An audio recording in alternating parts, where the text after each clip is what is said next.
Assalamualaikum warahmatullahi wabarakatuh. Kali ini saya akan menjelaskan suatu materi mengenai narkoba. Saya lanjut. Saat ini bahaya dan dampak narkoba atau narkotika dan obat-obatan pada kehidupan dan kesehatan bagi para pecandu dan keluarganya ini sangat meresahkan. Bagi dua sisi mata uang, narkoba menjadi zat yang bisa memberikan manfaat, dan ada juga yang dapat merusak kesehatan. Seperti yang sudah diketahui, ada beberapa jenis obatan yang termasuk jenis narkoba yang digunakan dan bisa menimbulkan efek yang menenangkan. Jadi karena itulah dia dapat digunakan dan dijadikan obat. Namun jika dipakai dalam dosis yang tinggi atau dosis yang berlebihan bisa menyebabkan kecanduan. Penyalahgunaan ini mulanya karena si pemakai merasakan efek yang menyenangkan. Jadi dari sinilah muncul dia ingin mencoba karena dia mendapatkan merasakan efek ketenangan yang bersifat halusinasi. Meski dampak narkoba ini sudah diketahui oleh banyak orang, tetap saja tidak mengurangi jumlah pemakaiannya. Bahaya narkoba ini jadi hingga kecanduan tersebut memang bisa disembuhkan, namun lebih baik jangan sampai tersentuh dan jangan sampai mengkonsumsinya dan menggunakannya sesegera yang jangan sama sekali lah menggunakannya, karena itu sangat berbahaya. Jika orang yang mengkonsumsi narkoba, hancurlah masa depan bayi. Jadi jangan sampai dikonsumsi. Selanjutnya pengertian narkoba. Narkotika atau zat baik yang bersifat alamiah, sintesis maupun semi sintesis yang menimbulkan efek penurunan kesadaran, halusinasi serta daya rangsang.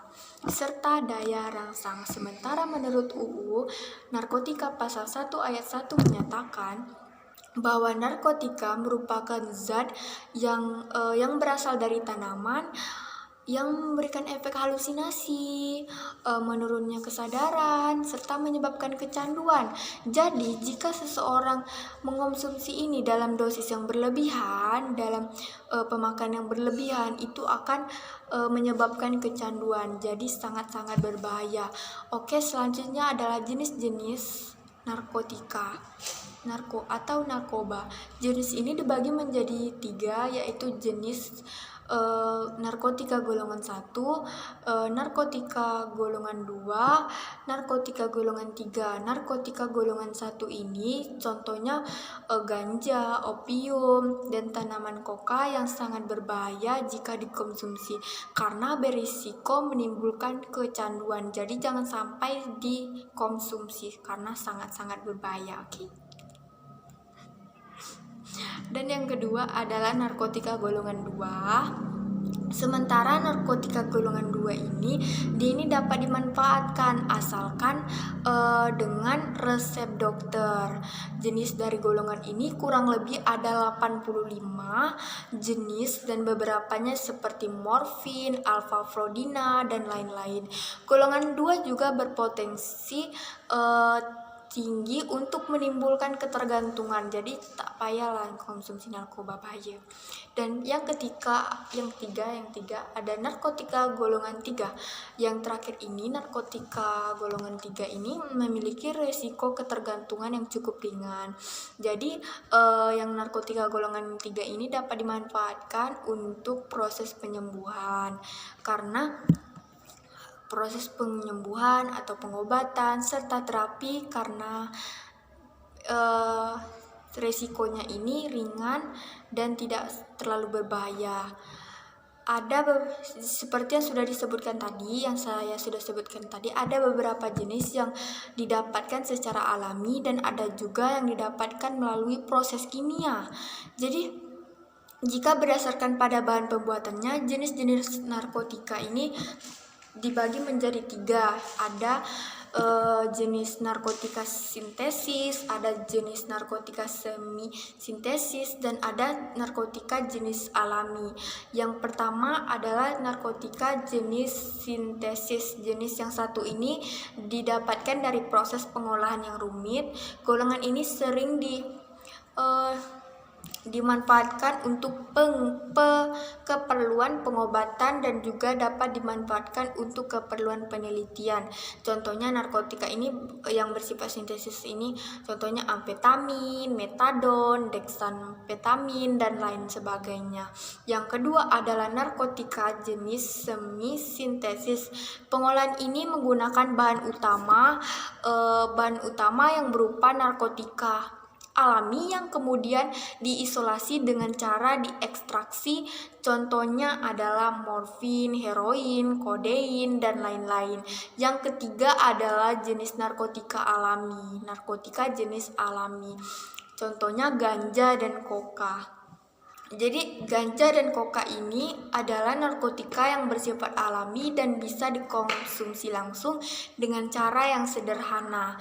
Karena kandungan yang masih kuat, zat tersebut tidak diperbolehkan untuk dikonsumsi karena berdampak buruk bagi kesehatan jika disalahgunakan. Salah satu akibat fatalnya adalah kematian. Oke, sangat berbahaya. Jadi jangan sampai menyentuh narkoba karena bisa menyebabkan kematian, mati. Yang selanjutnya adalah bahaya dampak narkoba pada hidup dan kesehatan. Oke, meski ada beberapa jenis yang diperbolehkan dan diperlukan untuk keperluan pengobatan, namun tetap saja harus dengan pengawasan dokter, dengan pengawasan ketat pada dari dokter. Ada banyak bahaya narkoba bagi hidup dan kesehatannya, diantaranya adalah 1. Dehidrasi.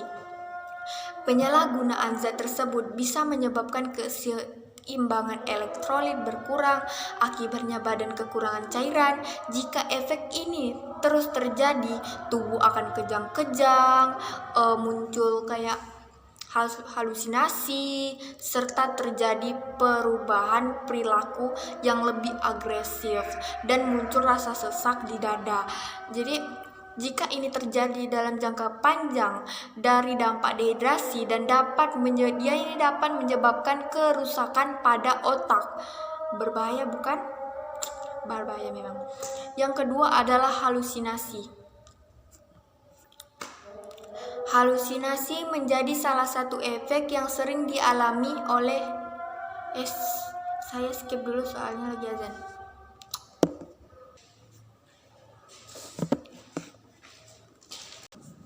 Oke, lanjut yang tadi. Dari perilaku yang lebih agresif ya, pada rasa sesak pada bagian dada dalam jangka panjang dan dapat dari dampak dehidrasi ini dapat menyebabkan kerusakan pada otak. Jadi berbahaya. Jadi jangan sampai dikonsumsi narkoba ini karena dapat mengalami kerusakan pada otak. Berbahaya coy. Jadi jangan sampai lah dikonsumsi, ini kan bahaya. Yang kedua adalah halusinasi. Halusinasi ini menjadi salah satu efek yang sering dialami oleh para pengguna narkoba seperti ganja. Tidak hanya itu saja, dalam dosis yang berlebih juga dapat menyebabkan muntah, mual, rasa takut yang berlebih, serta gangguan kecemasan. Apabila berlangsung lama, bisa mengakibatkan dampak yang buruk seperti gangguan mental, depresi, serta kecemasan terus-menerus gitu. Yang ketiga, yang selanjutnya adalah menurunnya ke tingkat kesadaran. Jadi pemakai penggunaan obat tersebut dalam dosis yang berlebih, jadi tubuh tuh agak lebih rileks gitu, terlalu rileks sehingga ini kurang kesadarannya itu lebih drastis gitu. Jadi hilangnya kesadaran tersebut membuat koordinasi tubuh jadi terganggu, jadi sering bingung gitu, dan terjadi perubahan perilaku. Jadi dampak narkoba ini cukup beresiko berisiko tinggi karena dapat membuat hilangnya ingatan sehingga sulit untuk mengenali lingkungan sekitar. Jadi berbahaya. Dan yang selanjutnya adalah kematian coy. Kematian coy, berbahaya banget. Dampak narkoba yang paling buruk terjadi jika si pemakai menggunakan obat-obatan tersebut dalam dosis yang berlebih dan atau dosis yang tinggi atau yang dikenal dengan overdosis. Pemakaian sabu-sabu, opium, kokain, ganja bisa menyebabkan tubuh kejang-kejang. Jika dibiarkan, itu dapat menimbulkan kematian. Inilah akibat fatal yang harus dihadapi para pencandu narkoba. Jadi nyawa taruhannya, nyawa taruhannya. Jadi kalau bisa jangan sampai tersentuh oleh narkoba, berbahaya. Yang selanjutnya adalah gangguan kualitas hidup.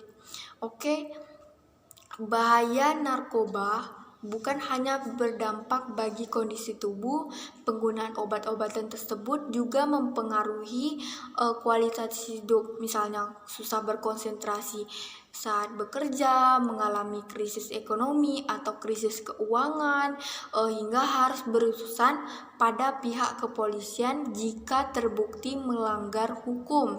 Jadi pemakaian zat ini hanya diperbolehkan untuk kepentingan medis dan penelitian. Selebihnya dia itu berdampak negatif dan tidak berdampak positif, guys. Begitu selebihnya obat-obatan yang ada.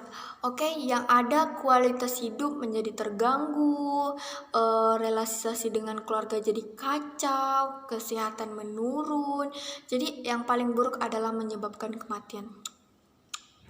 Karena itu jangan coba-coba memakai barang tersebut karena resikonya sangat tinggi bagi kehidupan dan kesehatan, sangat tinggi, nyawa bisa taruhannya, bahaya.